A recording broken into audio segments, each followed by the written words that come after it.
High সবাইকে, আজকে একটা ভিডিও শেয়ার করতে চলেছি। এটা হচ্ছে আমার ছাদ বাগান। ছাদ বাগানের যে ফুল সব গাছগুলো দেখছো সব কটাতেই ফুল ধরে। আর এইদিকে রয়েছে আমার বাকি গাছগুলো। এইগুলো এইসবে আমি নতুন বসিয়েছি, এখনও একটাও ভালোভাবে পাতা হয়েছে, কোনটায় হয়নি, কোনটায় ফুল হচ্ছে, কোনটায় হয়নি, ঠিক আছে। আর হচ্ছে ওই দিকে যে গাছগুলো, এই গাছটা আর ওই সাদা গাছটা, এই গাছটা আমার ছিল ওই দিকে। আজকে সকালবেলা যখন এই সাদা গাছটা ছিল ওই দিকে, আর এইটা পিঙ্ক কালারের ফুল হয়, এটা ছিল ওই কোণে। আর সকালবেলা উঠে দেখি এত হাওয়া দিচ্ছে, এত ঝড় বৃষ্টির কারণে আমার ফুল গাছগুলো সব হেলে গেছে এবং ফুলগুলো ঝরে ঝরে পড়ছে। তোমরা দেখলে বুঝতে পারবে ওই কোণে বসানো ছিল আর ওই কোণে সাদা ফুল গাছটা বসানো ছিল, ঠিক আছে।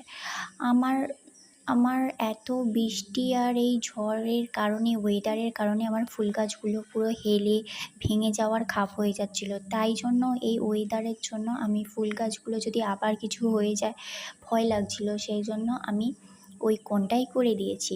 তো ওয়েদারটা যাই হোক, এখন বর্ষাকাল, ওয়েদার তো এরকমই থাকবে, বৃষ্টি হবে, তো এই কারণেই ফুল গাছগুলো খুব সাবধানে রাখতে হবে। অতিরিক্ত জল পেয়ে গেছে না, তাই জন্য।